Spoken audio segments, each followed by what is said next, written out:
So thank you all for joining us tonight. The CanAsian Arts Network recognizes and pays respect to the original peoples of this land. For time immemorial, Indigenous people have cared for and stewarded the lands known to many as Canada, so that each of us today can benefit from the gifts that the lands provide.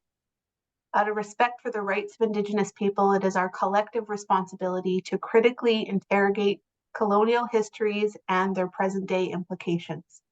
We, therefore, work from the perspective of honoring, protecting, and sustaining the land and the people who were here first on this territory to move beyond acknowledgements into the doing. We recognize the impact of colonial history and the structures on all of our communities and extend a hand in partnership to those who wish to become an accomplice in dismantling them. Tanse Nitotem, my name is Miranda Jimmy. I come to you from the heart of Treaty 6, Amiskwachi, Wiskahikan, on the banks of what's currently known as the North Saskatchewan River.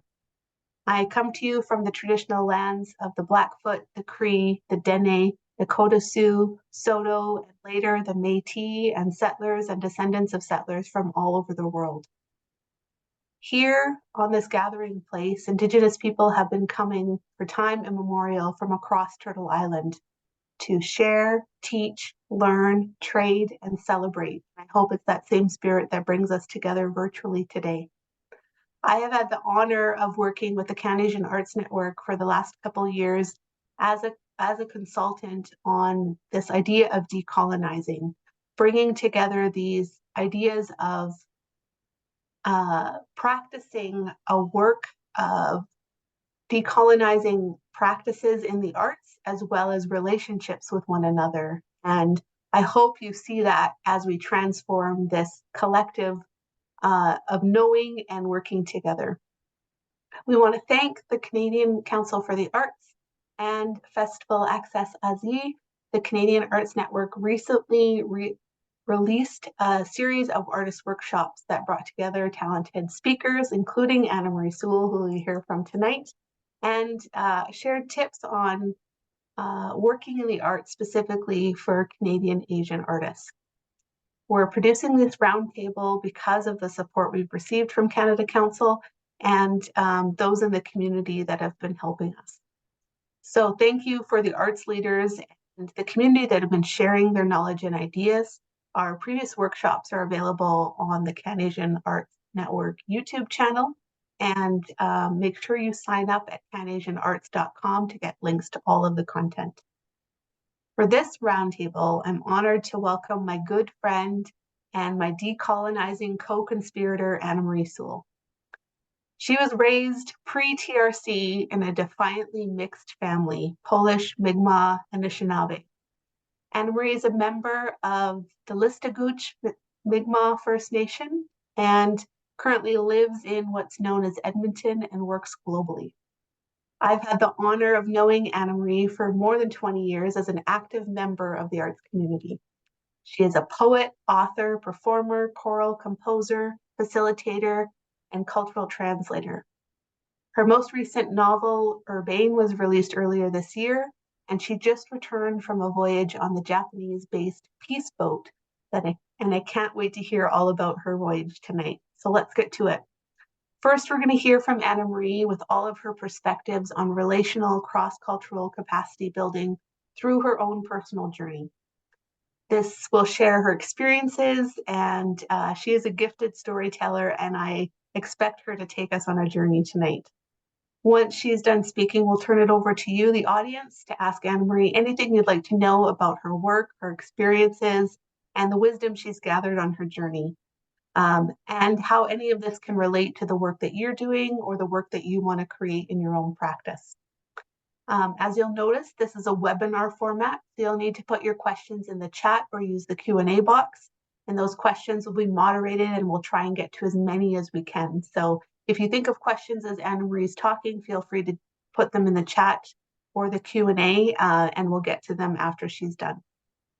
I also have a few questions that were submitted ahead of time via our social media channel, so we'll try and get to all the questions that we can. As you'll notice, this conversation is being recorded and will be available on the CanAsian Arts Network YouTube channel in the coming days. So with that, I will turn it over to Marie. Thank you so much, Miranda. It really is my honor to be here. And thank you to you and to the CanAsian Arts Network and to all your sponsors for being concerned to do this work. This is a wonderful work to look at issues such as cross-cultural capacity building. I think it is one of the best ways that artists and arts and culture workers can serve the world at this time, and I think it's important to do that. I'm glad to just take a moment to say it is cross-cultural capacity building. It's not interracial capacity building. It's cross-cultural because we are one human race with many different cultures and ethnicities. And part of the reason why I get involved in cross-cultural work is that I see that as a race, we have a lot of interracial work to do to correct the imbalances in our harmony with our fellow travelers of plant, animal, stone, water, sea, sky, all the relations who share this creation with us.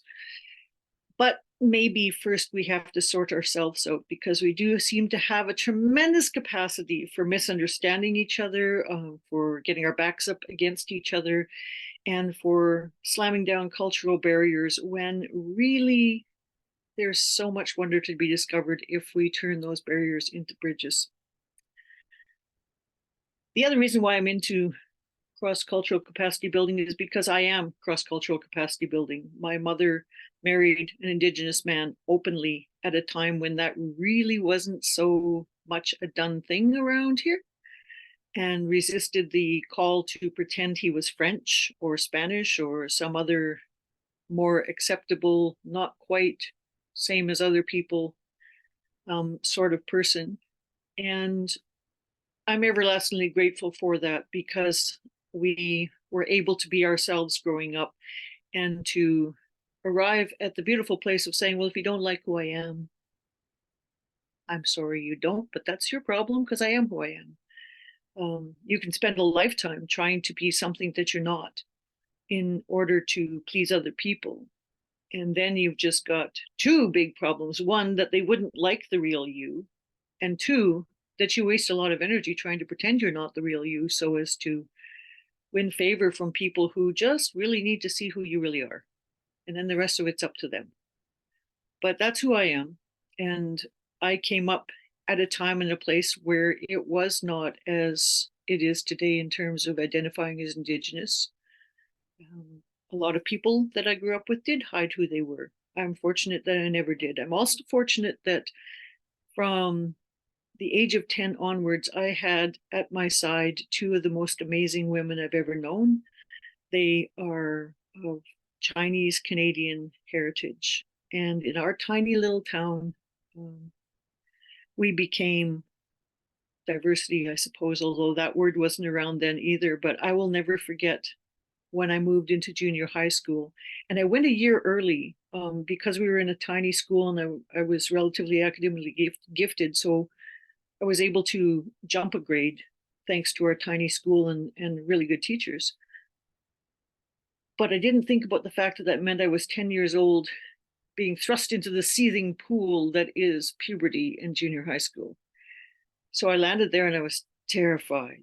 And I remember wearing my best white blouse. It had buttons up the back, and I thought I looked okay, you know. And I sat there petrified in my desk, and then a little tap came on my shoulder, and a tiny voice said, "Excuse me, but your button's undone.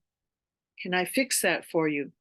And that was my friend Helen. She's had my back ever since then, and her best friend Annette, whom she hooked up with in kindergarten, we became unstoppable together, and we had to be. And they also helped me to understand that being different in a community that is perhaps afraid of other ethnicities isn't just a trial for Indigenous people in Canada. We have a specific history of that, but that other people are struggling too. And we made the struggle into as much fun as we could. So I'm forever thankful for them. And that really showed me that you can go around the issue too. You know, you can make friends with people who are also different. And by and large, most of the world is different. So by and by, if you make friends with people who are different, you'll find that pretty much you outnumber the ones who are fearfully holding on to some imaginary center that doesn't really exist. And as long as you have more fun doing that, well, then you're winning life for all of us in a good way without destroying anybody else.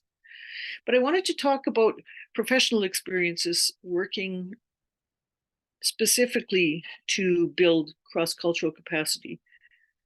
And I will say that I've traveled a fair amount and lived and worked in other lands. And when you are living and working in a different country from where you're born, then it's perhaps more clear that you're working interculturally and why you're working interculturally. And it also, when I came back from the majority of those experiences as a younger woman, I really understood ever more clearly how in Canada itself, I'm always working cross-culturally.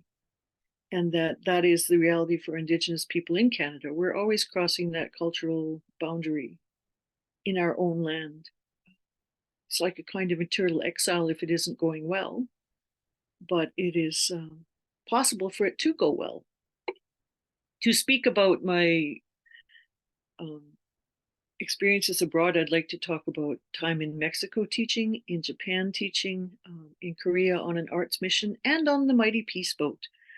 I'll start with Mexico and the idea of tepuewin, as they say in Anishinaabemowin, which I didn't speak growing up, just got a few words now. That's my father's original language. And I speak a few words of my grandparents' languages too. But it means telling the truth.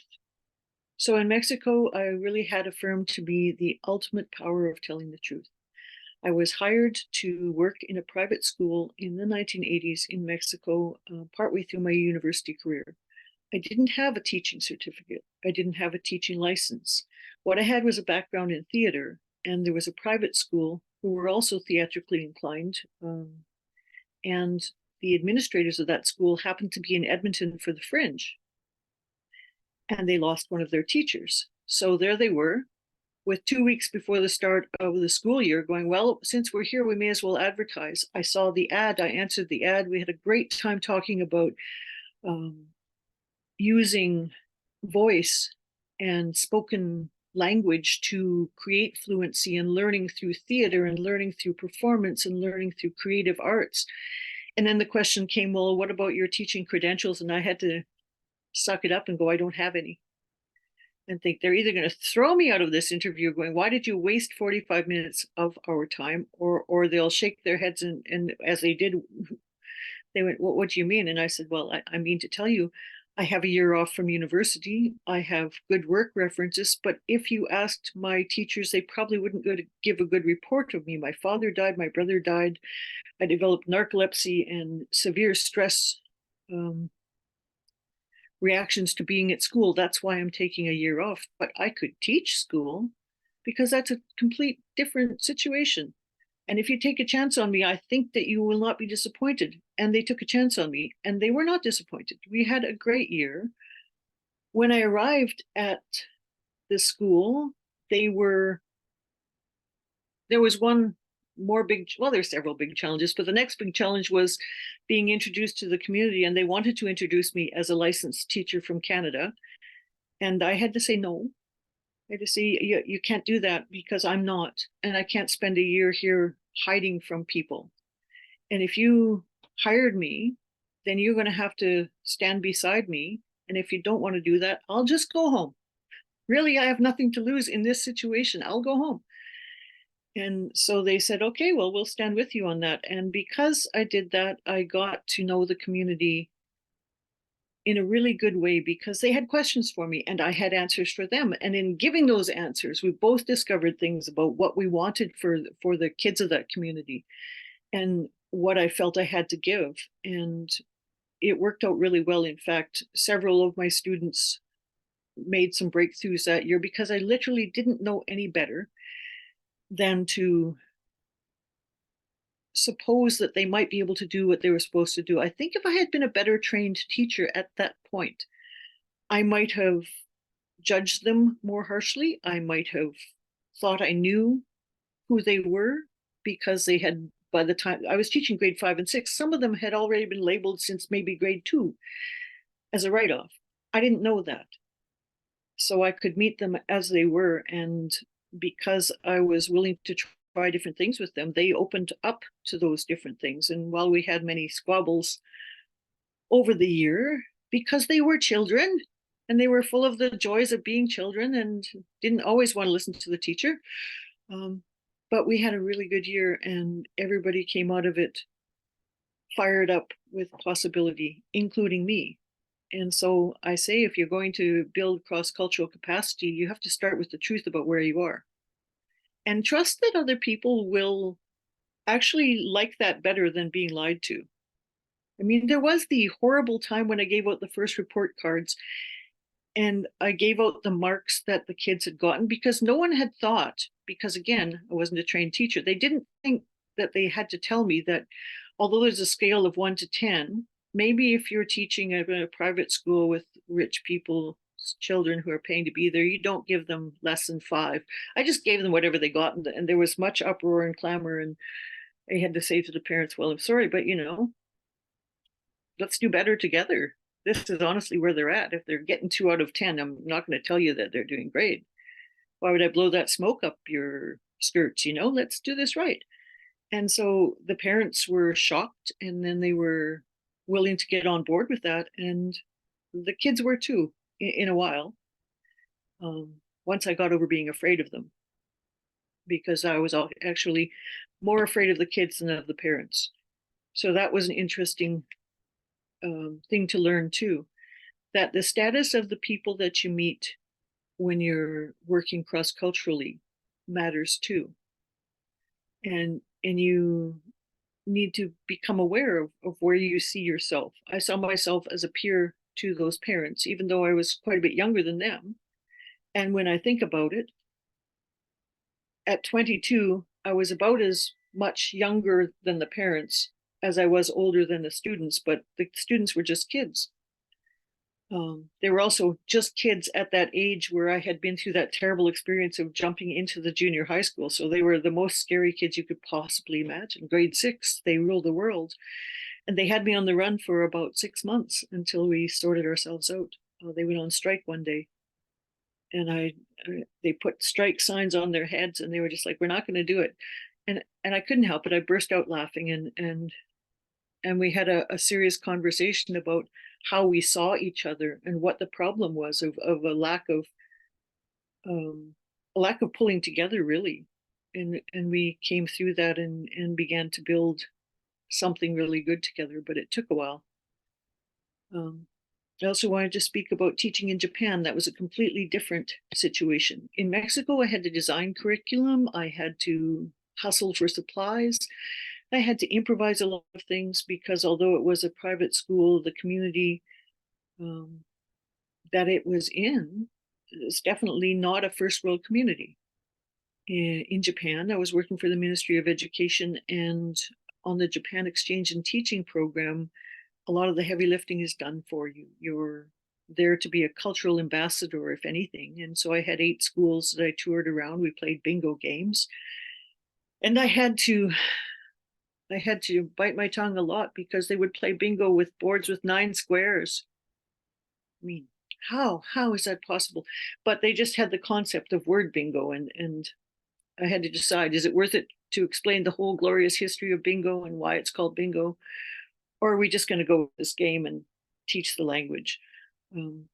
But what really, for me, was the most important thing about that time in Japan was coming into a community that I didn't know had 12 years of foreign teachers coming in.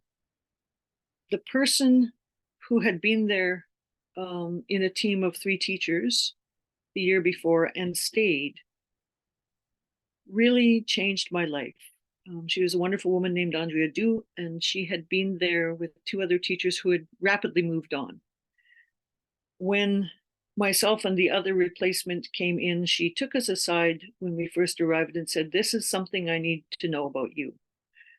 I and our teacher liaison person have started to build a relationship between at least me and the Japanese office staff. There hasn't been a good relationship. Can I count on you to come into this difficult situation, to be patient, to do what it takes to turn this around, understanding that they have very bad impressions of us, that they have a whole kinds of prejudices. They think we're terrible. They think we're kind of drunks and louts. And I'm like, well, this is my alley. Yeah, that's nothing new. Okay, I can handle it. And we ended up having a great year. The three of us became good friends with those people. And one thing that really helped was that my brilliant friend Ron Mamcher, the late great artist and post office worker, sent me for Christmas a huge stack of Weekly World News with a note that said, thought you might be missing high culture over there. And I brought them to the office and we started reading them on our coffee breaks. And then our little team in our section of the open office plan started reading them. And then our section chief saw us laughing and gave us the biggest scowl. And I thought, oh, we're in trouble now. But he just wanted to play too. Once he was invited in to come and read these ridiculous stories too, we got the whole office reading the Weekly World News. So thanks, Ron. Blessed be. Humor will often succeed where careful treading might not, and keeping things light really helps. We could all share a laugh at the man whose implant was on the same frequency as a garage door opener. So every time his wife tried to open the garage door, oh no. And similar really stupid stories. Bat Boy was big in those days, so we could all share a laugh and share humanity between us. That doesn't always work. I went on this cultural delegation to Korea to look into forging a sister city relationship with the city of Wonju. And there was, again, a fair amount of nervousness between our delegation and our hosts. And we had a couple of unfortunate incidents in the embassy where I said, gee, Korea is a lot like, as an Indigenous person, I really look up to you because your history is not unlike ours. And they were really furious, the Koreans. They thought I was insulting them and literally yelled at me, we are not Aboriginal and we don't have Aboriginal people. And everyone fell silent. And I had to be the lone voice saying, that's not an insult, right? It's not an insult. Looking at the Korean staff and wondering why they had that opinion. Looking at the Canadian staff and wondering how they weren't standing up and saying something. And looking at my delegation and going, oh, they don't know what to do here. This is on me, okay. And just to say, no, it's not an insult, deal with it. But later on, to make up for that awkwardness, we were at a banquet and they brought out a folk singer who sang beautiful Arirang music. So our delegation chief then turned to me and said, why don't you sing an Indigenous song? And I went, well, why don't I? That's a great idea. But here's where you have to know that you have cultural capital. And I hadn't thought it through. The cultural capital of having learned this particular kind of singing in a context where the other people around me knew what to do too. My delegation had never sung powwow. They'd never done call and response. Something that seemed completely simple to me, that I will sing this vocable chant and then you'll sing it back to me, was beyond them. Because one, they weren't singers. Two, they'd never been in the community context to learn that. And three, they were completely, nervous in this big situation. So I blundered in, started singing, and everyone went, what do we do? And I realized I had missed the scaffolding step that's really important in building cultural capacity. You have to make sure that your people have the tools, that you start in the right place. I was starting about 4 steps ahead of where I should have been. And so I just finished the song and went, well, that was embarrassing. But, musical train wrecks don't kill anybody, really. We all live to tell. And then I wanted to talk a little bit about the Peace Boat. So Peace Boat is a Japanese NGO that started 40 years ago. They're in their 40th year of sailing around the world in repeated voyages of discovery, looking for peace and sustainable cultures. So looking for peace through bringing in cultural educators who will talk about sustainable practices in their local communities and who will talk about the history and culture of their local communities for the audience of cruise passengers. The boat that I sailed on had 2,000 people on it, 1,800 passengers and about 200 crew and staff. And most of them were from Japan, but there were also people from mainland China, from Taiwan, from South Korea, from Singapore, and from Malaysia. So that's they're internationally huge in Asia, relatively unknown in Canada. And they were quite happy to hire me because they were coming up the eastern seaboard at the autumn change of leaves, and everybody loves to see the maples in their glory. And I was able to say to them, well, you know what, I'm a maple person. My family is Anishinaabe in part, and we hold that history of how the maple came to be in relationship with human beings. And I'd love to share that story and a few other ones, because you're also sailing past my Mi'kma'ki relatives, and I can tell you a couple things to do with that. So that's what we did. And it was a great learning experience. And what I would say that taught me was you always give the people the best of you. On a ship, it's really true. Worse things happen at sea. All kinds of things are always happening, from storms to being stranded in the Panama Canal without water or electricity for 2 days in the tropical heat. But if you bring your best self to the game, even that can turn into a moment of wonder where you can be surprised by people's spirit. I was delighted to have the best team of translators you could imagine. I was working in 4 languages, but only speaking English, being simultaneously translated into Mandarin and Korean, and having subsequent translation in Japanese. So I would give an idea, and the Japanese translator would then translate it, while the other translators were speaking into an app that was you could tune into as an audience member. You could tune into whatever language you wanted to hear it in. So that was quite an experience preparing scripts for them. And I will say that I went in very naively, not aware of exactly how that worked until I saw it working for somebody else and realized, oh, that's what they expect me to do. I better work quick and get some scripts together. And one of my coordinators who was there to support me said, well, are you sure that's not going to impede your style as a storyteller? And I said, well, no, not even slightly, because it'll impede me worse if I am thinking all the time that these poor people are trying to translate me and make me not sound stupid. Because if I'm just giving an off the cuff talk, I'm going to talk in colloquial terms. It's going to be very conversational. And that's very hard to translate into any kind of sensible way, because I might circle around an idea in all kinds of different ways. But if we script it out, we'll all be on the same page. And then if I veer wildly off on some flight of word fancy, they still have what the main idea was right there staring at them on the page, and we'll be good. And they were brilliant. And I was surprised how easy it all was. I was also surprised by the things that they would tell me that I hadn't thought of coming back to cultural capital. I was there to teach them things they didn't know. But for example, one of my lectures was about water and water rights. And I thought, well, we'll bring in the whole Panama Canal experience. It'll be fresh in people's minds that we were just for 2 days without water. I said, imagine what it's like to be generations under a boil water advisory.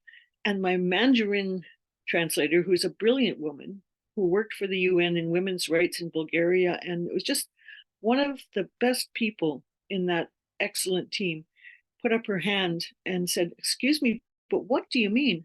And I said, what do you mean? What do I mean? I mean, boil water. So if you don't boil it, it's not safe to drink. And she said, yes, I understand that. But are you saying that in Canada, that's really unusual? Because I just want you to know that in mainland China, everybody boils water everywhere, all the time. And it hadn't occurred to me. Had I been in Mexico, where I used to live, of course, the same situation pertains. You wait for the water truck, you don't drink the tap water, you boil it if you're going to use it in that regard. But I'd gotten used to thinking that as wealthy people traveling the world on this cruise, of course, they would all be coming from the situation where water is available to everybody. So that helped me to remember that no matter how much you think you know, you will never know everything there is to know. And if you're lucky, you'll be surrounded by kind people who will keep educating you and keep bringing you new information so that your capacity grows along with the capacity that you're trying to build for others. Really, I suppose if I do any more of this, I'll eventually have some cross-cultural capacity myself. And the more I do this work, and it's been a blessing in my life for decades now, the more I understand how easy it is to try to be right, to try to be correct, to try to instruct other people. But how much better it is when you let go of that and return to the place that you might call naivety. And it's not an uninformed naivety, but you decide. It really is a decision that you make, that you're going to go out there with the best of yourself and invite other people to bring the best of themselves to that space where you meet. And it doesn't always work, but when it does work, it's absolutely beautiful. And sometimes you have to step away because it doesn't work. And I've certainly seen that in work here. I can think of boards that I've sat on where, you know, I bring what I bring in terms of insights, information, cultural perspectives, and then personal perspectives too, and find that maybe they're not ready to hear that. So you say what you have to say, you offer the truth you have to offer, and at a certain point, decide to say, well, in all respect, now I step away. And I think it's important to do that in a non-destructive way as much as possible, to say you're going astray according to my light, but I don't have your light. I can't see what you see. According to how I understand things, I can't go on this journey further with you, so I'm just going to step away from it. And that allows people the respect to hear what you're saying and to take that in. Whether or not it changes what they do is kind of really beyond your control, but you can control how you interact with people when you disagree with them, when there are intractable differences, because there are. And sometimes those intractable differences take generations to solve. And so one of the most important things I've learned, and this is from my mother on down, is that you're never the one who starts this work. You're coming into a work that's been in progress for long, long, long generations. You don't know what you're stepping into. When you leave this work, it will still be going onward. When you meet people in this work, they will come into it often with that same wet behind the ears fervor that you may recognize as your own when you were much younger, thinking that they know and they're going to fix it all. And we all get to turn to be that person. We all get to turn to be the person who says, hold on a minute, slow down, go your jets, see what happens. We all get a turn to decide to stay or to go. And we all hopefully get to the point where we can look back and go, okay, this work is ongoing. And this has been something that I've done that's made this work a little better, a little more beautiful along the way. And I'll just close with one little thought from Peace Boat. We're stranded in the canal. I'm thinking what to do with my lectures. My coordinators don't know me. They're not sure of me. They're not understanding what I'm explaining to them about how I will present these lectures.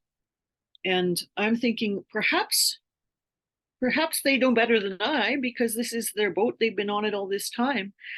are they telling me I can't sing with these people? Are they telling me I can't tell stories with these people? Maybe they're right. Gosh, I should be afraid.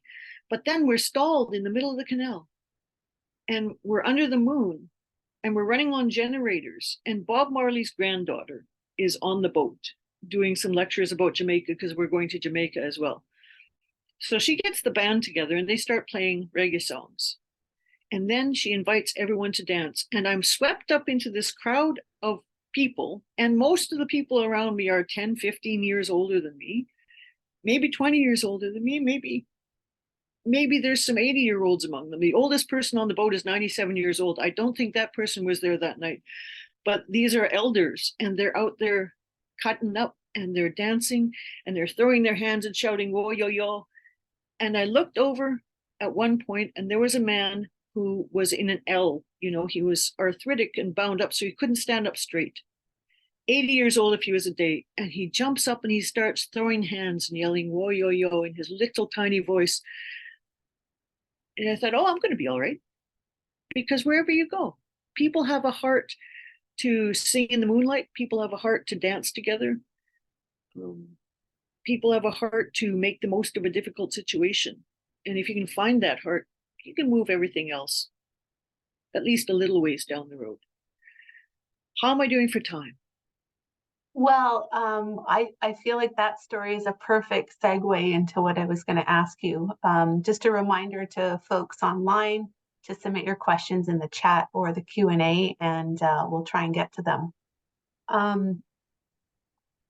So many questions come to mind, but the one that I was thinking of is when you introduced what you were going to talk about, you talked very specifically about kind of systems for cross-cultural capacity building. So these like employment opportunities or programs where you were kind of put in this position where cross-cultural teaching was to occur. However, I also know you to do this by happenstance and not necessarily in these kind of formal processes or systems.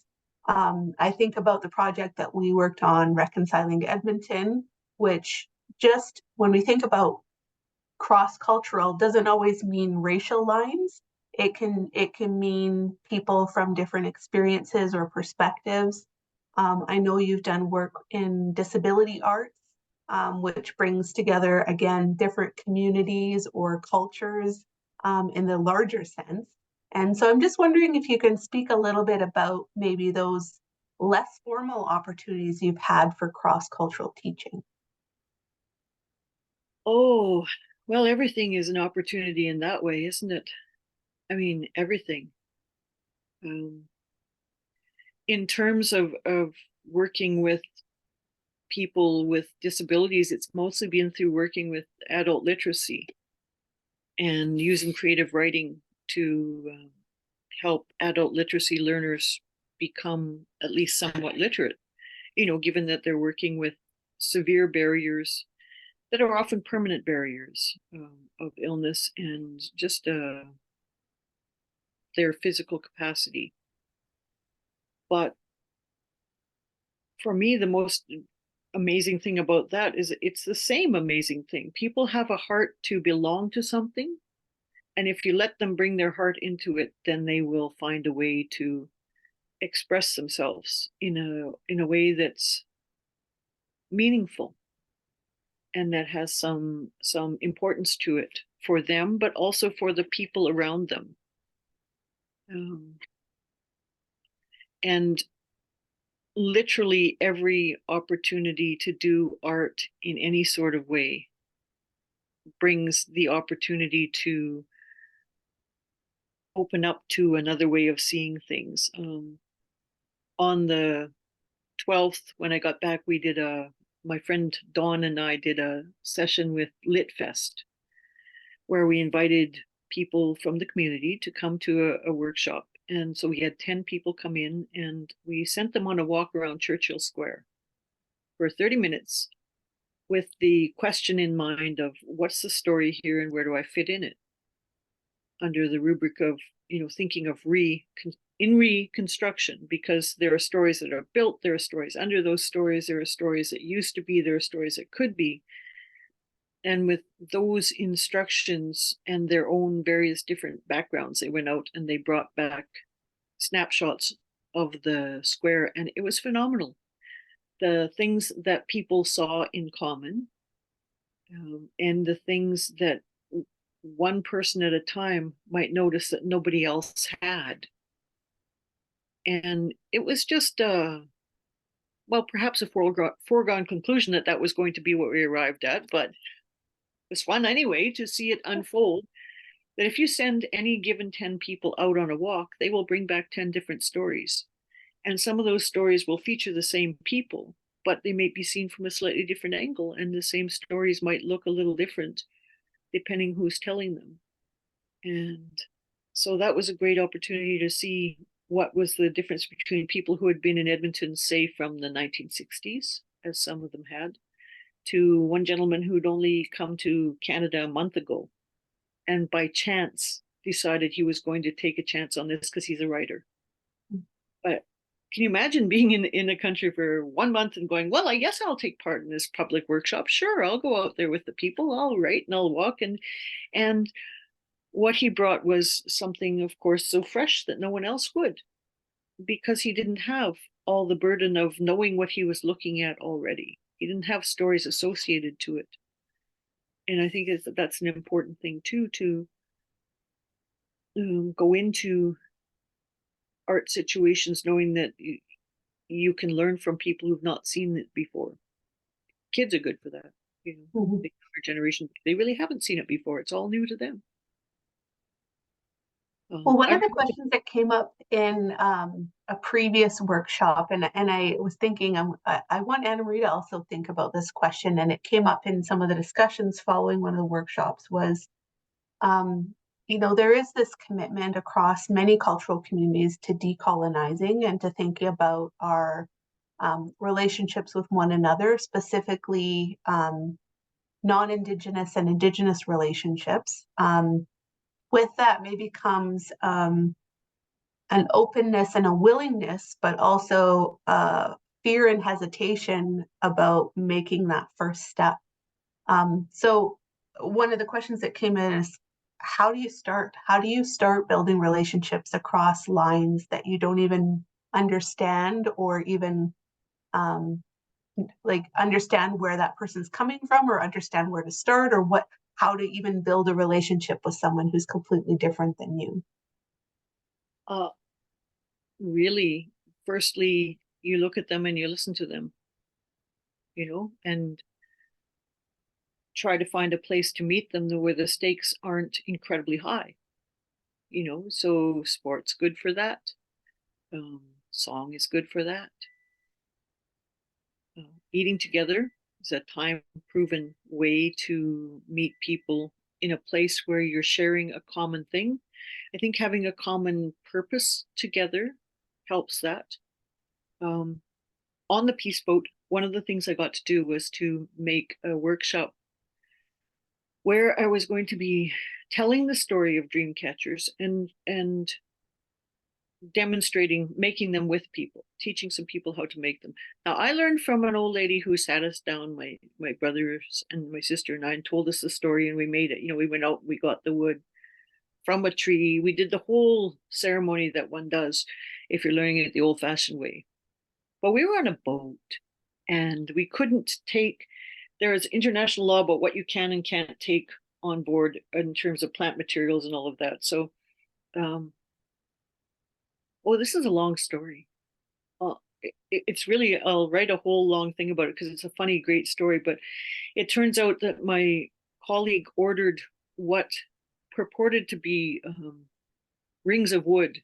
And we looked at the pictures and thought, oh, it's the kind of thing that you make wreaths out of. Mm. So you could snip off bits of it and then bind them, and there you'd have it. That would be perfect. When we opened the box on the boat, day before the workshop, to our horror, we found it was plastic quarter-inch lacing that you use for repairing patio furniture. And it was wood look. It was completely useless, in other words. And I looked at her and went, oh my God, well, that's completely useless. And she was desperate for it to be useful. And I said, no, seriously, there's no way this is useful. what are we going to do? Well, we're either going to come up with a totally different workshop, or we'll go ask the ship's crew what they've got.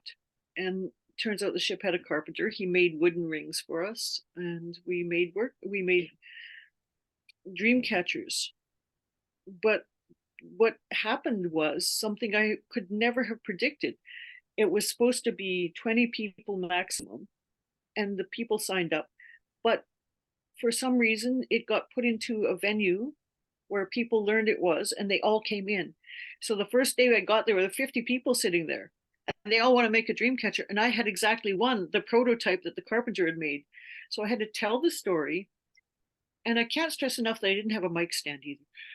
So I had to hold a microphone, hold the thing, build the thing, get my translators translating while I'm building this thing, and eventually gave it to some people and said, here, you hold this and you do this. I've never built a dream catcher using 10 people's hands. It's a completely different thing, but it's the same thing. And there was some serious cross-cultural learning going on among everybody in that room. And it was like nothing I'd ever done before. And it made me understand the story in a completely different way too. So I think having something to do is important. Make something together. Boy, that could have been a short answer, eh? Make something together. Well, I think, we all have to be teachers and learners at the same time. No matter what the experience is we've got to try and wear both of those hats. So another question that came in was around the title of this, Relational Cross-Cultural Capacity Building. What does that mean? And you talked about it a little bit at the beginning, but one of the things that, another question that kind of can be molded into this was around how do you make sure that there's mutual benefit, that it's not extraction, and that it's not, the power is not lopsided of who benefits from this relationship or this cross-cultural work? Well, that's an easy question. I can't make sure of that. And so I have to rely on the experience of being in enough situations where I foolishly, one might say, gave too much, put myself on the line, saw somebody else out of their depth and over that line, and then had to pull back myself or help somebody else pull back from that situation. I don't think there is a way to ensure that that doesn't happen. I think that in the face of knowing it can happen, we can best prepare ourselves by understanding that you're going into this with people who will have a different capacity than you do in some way, and your own capacity will be tested. I think that thing that you said about being both the teacher and the student helps to ensure against extractive relationships. For example, to go back to the dream catcher. So there may be people who would say, well, how could you teach making dream catchers to Asian people? It's not their culture. They shouldn't have that. They're taking it from us. To them, I would say, oh, honey, that horse is so far out of the barn. You can get a dream catcher kit anywhere, right? When I taught in Japan, I had a principal at one of my schools whom, when I would I would just sit and make little dream catchers in the staff room. And by, I always invited people, if they wanted to know what I was doing, to come know what I was doing. And he would sort of give me this high-nosed look. And the lunch lady, actually, for the school came and sat, and we'd talk, and she made dream catchers. She couldn't speak English. My Japanese was crap, but we talked through the language of making something together. I didn't know she was terminally ill, and then she died. And then the next time I went back to the school, the principal was a changed man. He said, do you know, Mrs. Yamamoto took that dream catcher with her. It was one of the things she wanted to be laid to rest with. And I didn't understand what you were doing because I'd seen them in tourist shops. I'd seen them everywhere. I thought, you can buy this for $2, like, for, 200 yen. This is nothing. Why are you making a fuss over it? But he didn't know the heart of it. And he began to see that there was a heart in it. So then we began to have a relationship too of understanding. And to bring it back to the peace boat, yeah, these people may or may not remember the story. They may or may not carry that tradition. They definitely won't carry it like an Anishinaabe person carries it, but they will carry it with some joy and with, because of how remarkably strange the workshops went, I think they'll carry it in a really good way, because we overcame adversity together in the lack of materials. We had to build during a raging storm at sea, and we had to share. So eventually we had 12 smaller hoops, and by the time we had the 12 hoops for the second workshop, there were over 100 people. So if you have 10 people trying to build together, it's not the same project. Some people were making origami cranes because we decided we, again, couldn't get feathers. And we could make any kind of thing. And my brilliant assistant said, well, why not cranes? Everybody knows how to make cranes. And so we made something that was specific to that time and place. And that's not extractive. That is its own thing. And I expect that people might see in time to come images of the art show display we put on. And of context, they might say, why are these people who are not Anishinaabe, who are not Indigenous, and who are not even doing it right, so happy about these things they've made? Well, and then I'll have a story to tell them about how we actually all learned together, and in helping them to do what they desperately wanted to do, which was take part in a making workshop, I learned the story in a completely different way. And I'm now so happy that I did that, because it showed me dimensions to that simple story that I'd never thought about. It showed me the deeper meaning of that story in a way I hadn't seen. The community aspects of it. It's not just about a woman and a spider. It's about, why does a young woman get to a point where she's so alone that she's talking to spiders? Where's the rest of the community? And so they gave me a great gift by making me have to work so hard to adapt, and by being willing to work so hard to adapt. I think that's what you can do, is to go into any of these situations knowing, yeah, the power imbalances happen. There can be situations where people want to be extractive. And then you have to judge carefully. As I say, that horse is long out of the barn. If you want to make a dream catcher, you can buy a kit anywhere at a dollar store all around the world. If you want to learn about it, then I'm going to assume you're coming with a good heart, and I'll try to bring my good heart to you too. You can't take anything away from me by that. And you can't take anything away from the tradition by that. At worst, you have a bunch of people who have a different take on it now. And that doesn't destroy it, doesn't make it worse, it doesn't make it less.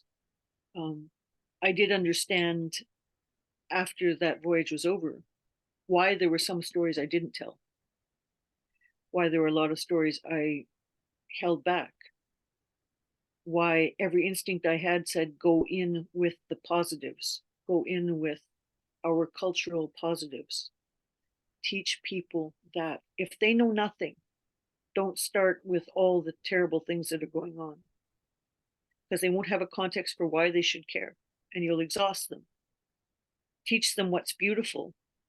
And then at the end, you can say to them, now you're going to hear some other stories as you go on in your learning.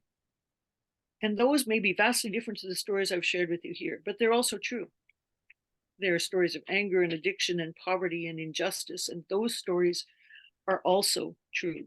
It doesn't mean these stories that I've been sharing with you aren't true, but when you look at those stories, understand that this is what we are at our best. This is where we are when we're healthy and when we're whole and when we're allowed to live as good people. And this is what we're fighting against. And now I really trust then that people will say, oh, I'm going to fight against that too, because they want to be part of something beautiful. Everybody does. And that's not extractive. I think that's human, right? Yeah. I hope that's what decolonization means. What I love about that story is that it's really it's not about the end product of everyone walks out with a dream catcher. It's about co-creating an experience together, and everyone's memories or remembrance of that co-creation will be different and is planted in their journey in life in a different way and may show up in different ways in the future of their lives or how they tell that story to others. And that's the ripple effect of what's been created. Yeah. And because there were so many of us, I had to say to them, you know what? I don't want you to have to choose who gets it out of your group of 10.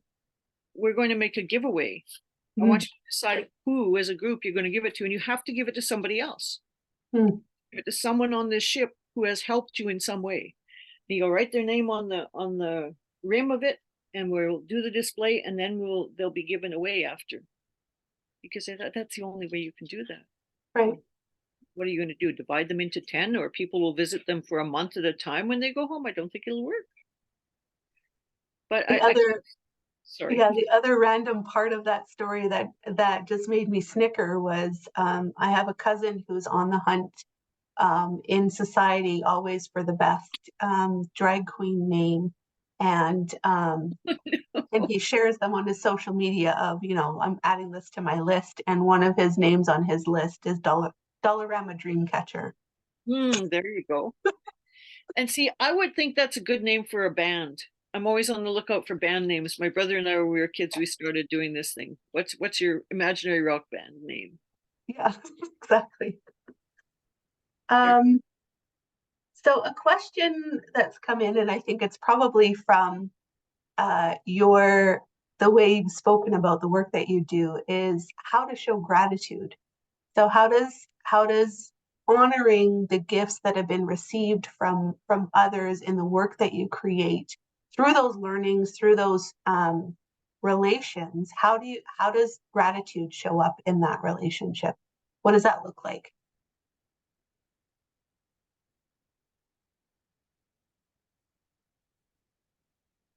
Well, it can wear so many different faces. It really can. I think that's part of capacity building too, is understanding that my way of expressing my thankfulness for a gift received, for a teaching learned, for a new perspective will be different to yours. Mm-hmm. And somebody else may be expressing their gratitude in a way that I have to learn to see too, because not everybody speaks gratitude. Not everybody openly shows it in the same physical way that another person does. Sometimes you're not going to be able to thank the person who taught you a thing, nor can you always expect that you're going to be thanked for what you do. I think that gratitude is, oh, there's so many platitudes about paying it forward, aren't there? But they're platitudes because it's a true thing. Mm-hmm. The gratitude shows in actions going onward that you may never see. And there's an act of trust that as a person you have to commit. I remember my mom telling me that when I was working in BC one time. I was working at an Indigenous arts school. My dog is sneezing on my knee, sorry. And I was doing a theater show that was not going well. And my mother, who was not a woman of many, many words, phoned me up and said, how's it going? I said, oh, she said, that show's not going well, she said. And she never commented on my work. I said, yeah, you're right, it's not. Well, here's something I want you to know.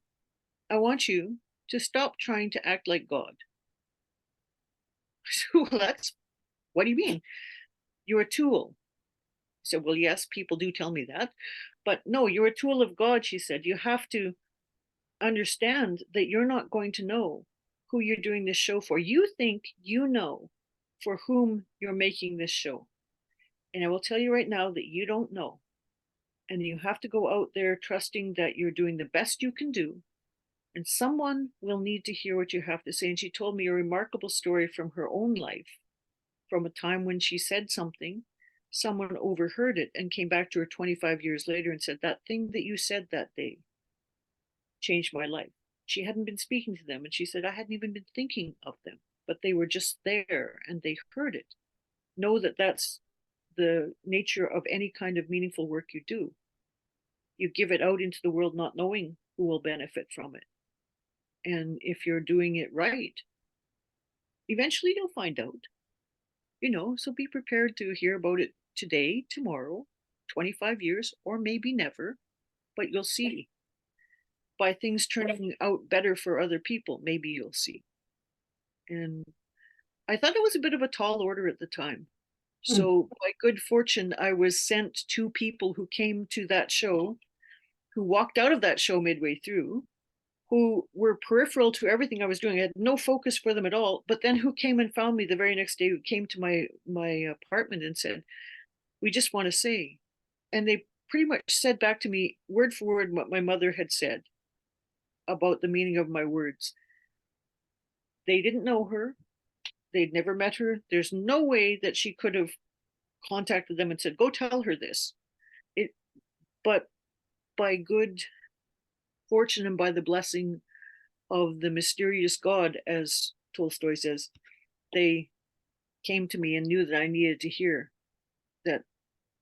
that they were so moved by what was going on that they had to leave.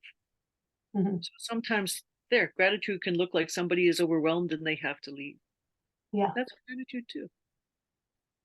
I think the beauty of being an artist or a creative is that you're a sponge and you're taking in knowledge and experience and observations and learnings all the time, and then translating that through your own lens out into the world. And so that gratitude, like you said, is sometimes maybe not heard by the person who you intend it to be heard by. But I think each of us individually can know that if we've had an interaction with someone, they've benefited from that in some way, and it might show up in their words or their creations or their path in some way, in some point in the future. And that's what gives me hope, is that whether I hear it from someone or see it in some way, I know that my interaction with everyone I cross paths with has some sort of effect. Yeah, and I think you just at a certain point, if you're going to be sane, you have to kind of let that go. Yeah. You just have to stop counting, is what my father would always say. Oh, stop counting. Don't count. Just do what you got to do. Right. And if you're doing it only because someone's going to thank you in a way that you really want them to thank you, then you're not doing it from a good place. Mm-hmm. Then you should reevaluate why you're doing what you're doing, and try to see it another way. One of the rules that I have, and I try to actually verbalize this when I'm meeting new people, or quasi forced into relationships with someone. You talked about those boardroom tables where you're maybe different or don't fit the mold.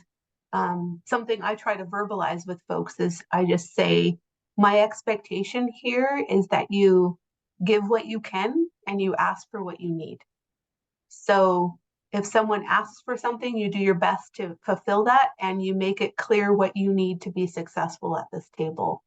And I think that if we all kind of humble ourselves to just be honest about what we're able to give at this moment, this time, in this space, and we make sure it's known what we need in order to be our best selves, I think the basis of relationships needs to be that honesty. And sometimes we make assumptions or expectations that, until we vocalize them and say them, we don't know if they're true or not.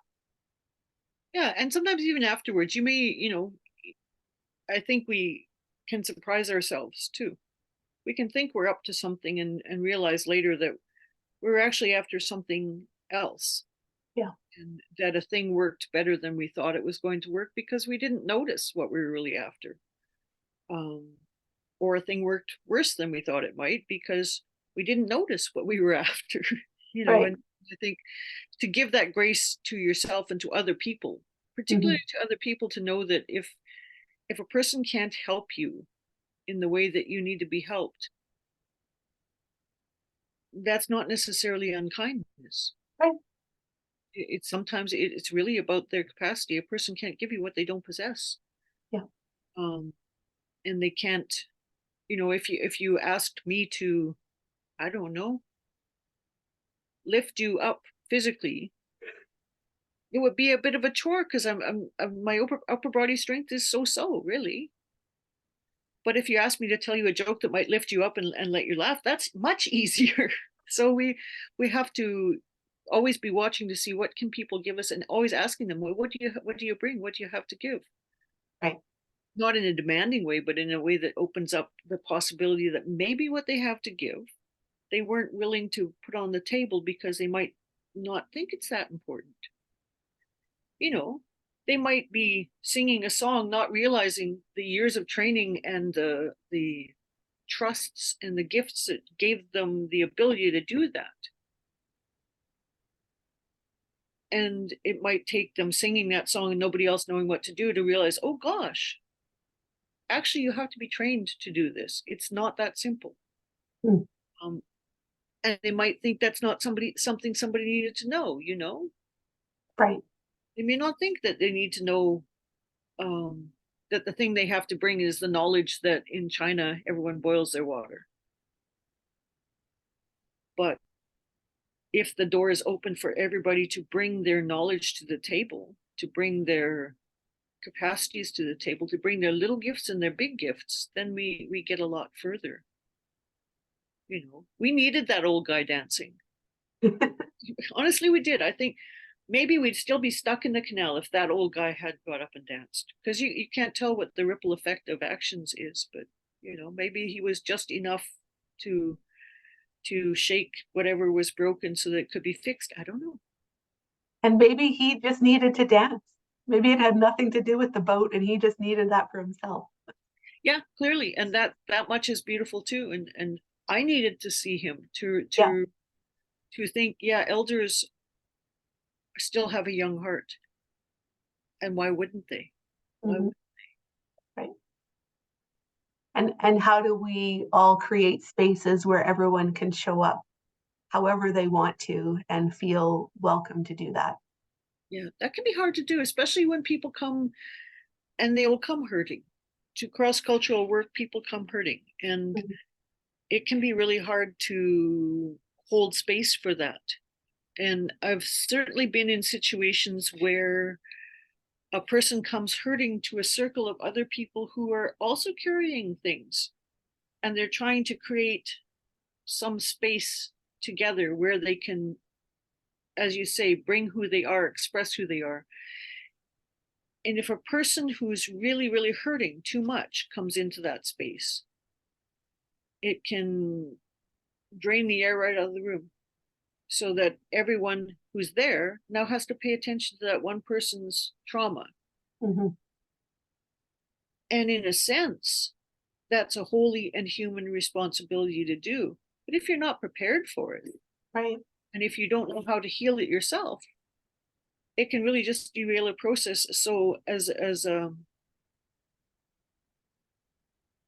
a person responsible for facilitating those situations, I've definitely been in some stormy waters in that regard, of having to take a person aside and say, I need you to come away from the rest of the group, because what you're carrying is too big for them. They can't actually deal with that. And I can try to help you get what you need for that, but what you need is too big for this situation. That's a really hard thing to have to say to somebody. mm-hmm. And it's a really hard thing to say, right. to hear. It's a very, very hard thing. And in an ideal world, you would never have to hear that. But then in that ideal world, you wouldn't be that hurt anyway, in the first place, to have to be told this, this place can't heal that wound. Right. that's been the hardest thing, is to be, and that's a different kind of humility in that, because you want to be able to, you want to say, well, certainly we should be able to take it all in and fix it all, but sometimes you can't. And then you have to say, let's come aside from this group meeting and get you some extra help. Well, that goes back to one of the teachings that you shared of like the things that are beautiful about a culture also can sit besides things that are really awful and ugly. Yeah. Yeah. And they may appear, and they may take you by surprise. And that's, well, that's a learning too, that's really a learning too. And I guess to walk with an awareness of that helps a person to be constructively naive, to say we're going to open things up, but we're going to be aware that for some people that's not going to work out so well, and we're going to be having one little part of our mind and heart ready to get assistance in not letting that tip the boat, so to speak, without destroying a person who's there because they need something too. Mm-hmm. When people come in need, they come in need. And yeah, I've failed at times to get everybody leaving a circle, an experience, a teaching, content and happy. Right. Sometimes people go away mad, and boy, that's a hard one. And then I remind myself of that teaching of, you came into work in progress, you will leave work in progress. You can't make everything wrap up neatly. That's not how it goes. Right. I think and that reflection piece is part of our own self-teaching. Like I can say how I worked and approached things 20 years ago is different now. And if I can look back and see mistakes that I've made or things I wish I would have done or said differently to maybe produce a different outcome. But we have to be kind to ourselves to say we're evolving too. And, we're a work in progress and we're never going to be wrapped up in a pretty bow either. So, Yeah, it's true. Absolutely true. And to the blessing of middle age, I think, is arriving at the point where you see that oftentimes people who, when I was younger, I would have thought they were against me or they were a problem, have turned out to be my greatest teachers, because I had to figure out how to deal with that and how to find a better way. So that's okay too. Sometimes it hurts, and that's okay. mhm. Well, we're almost at time. I have one final question for you. For those who have made it this far in our conversation or watching online later, I'm wondering if you can leave us with two thoughts. One caution to think about in stepping into cross-cultural relations, and one beautiful outcome that wouldn't be possible unless you made that leap. So what's your cautionary advice and what's your opportunity to make sure people do take the leap of faith and start building relationships outside of their bubble? Wow. Well, the caution would be against assuming that other people see what you're carrying, Mm. because people don't necessarily see what you're carrying. And you can run into a lot of trouble assuming that people do know what you're carrying. And so when they don't give you what you need in the moment, you can judge that as being ill will, when sometimes it is, but as often as not, perhaps more often than not, It's that they don't know what you need because they can't see it. They can't understand it in their own terms. Or it resonates with their own pain and trouble and whatever they're carrying, so that they can't do something about it. Can I tell a tiny story about that? Of course. So back in the 90s, I was working with a couple of poet friends, and we went to the Poundmakers Lodge to do poetry there. Now, I had no idea about that place.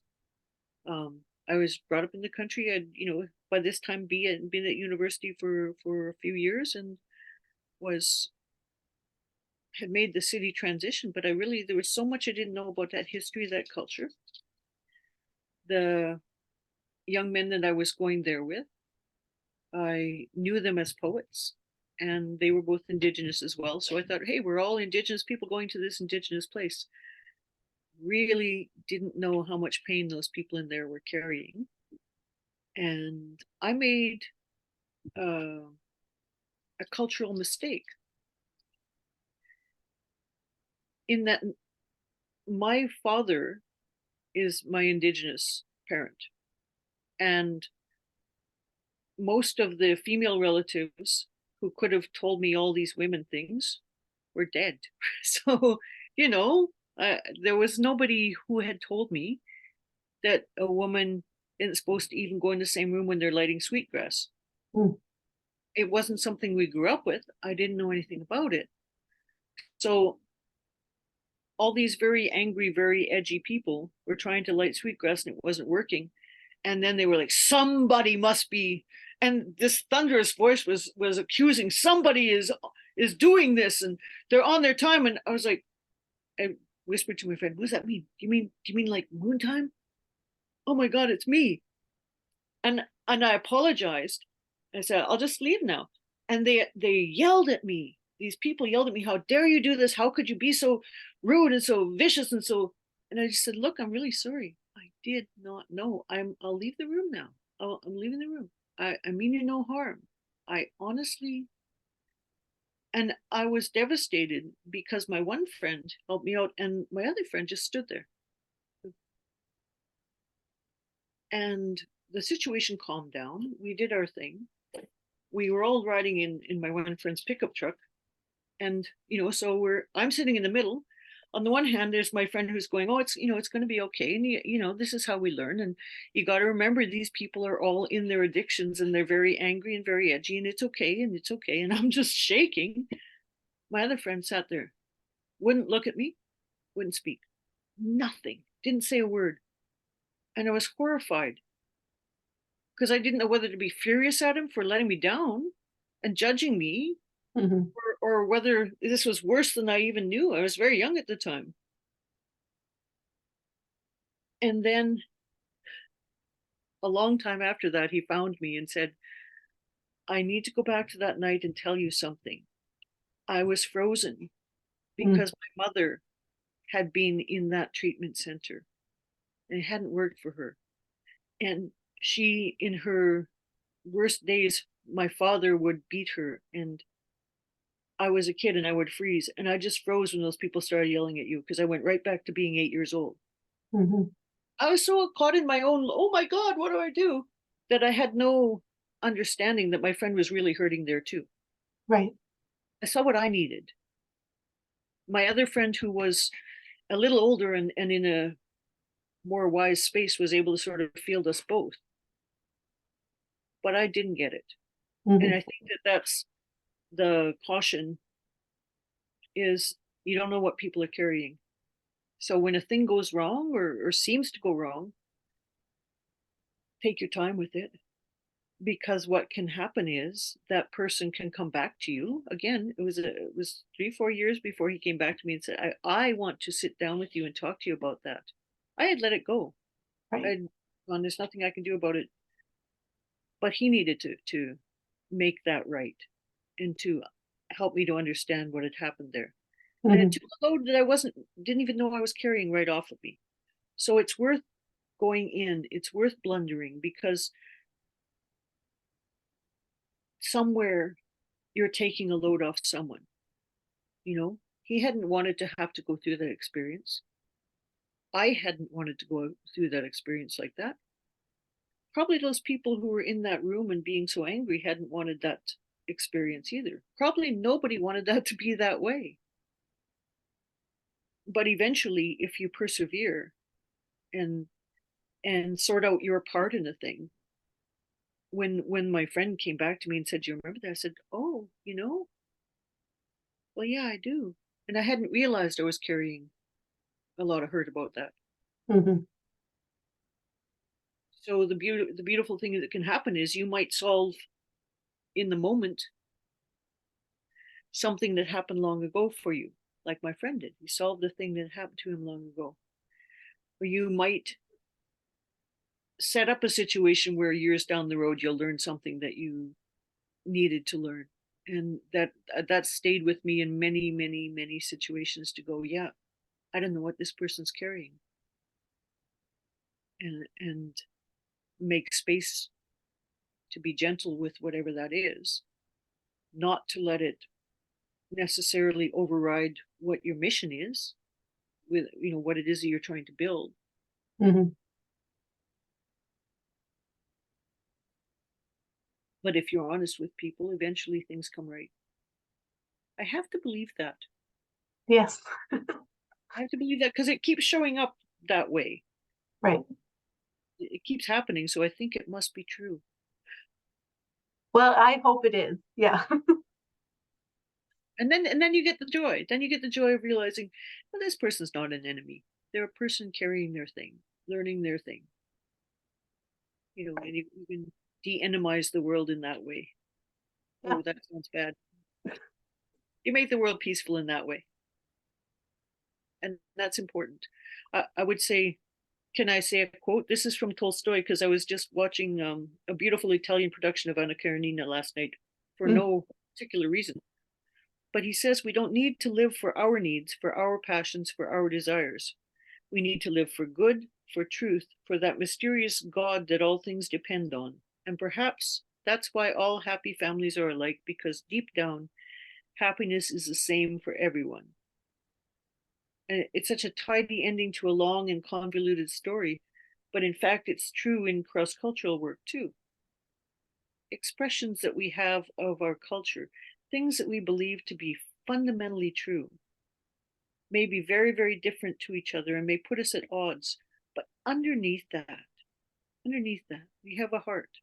We have the same drum. That drum is always beating, looking for a responding heartbeat. Mm-hmm. And that is the bigger truth. That's the greatest truth. There you go.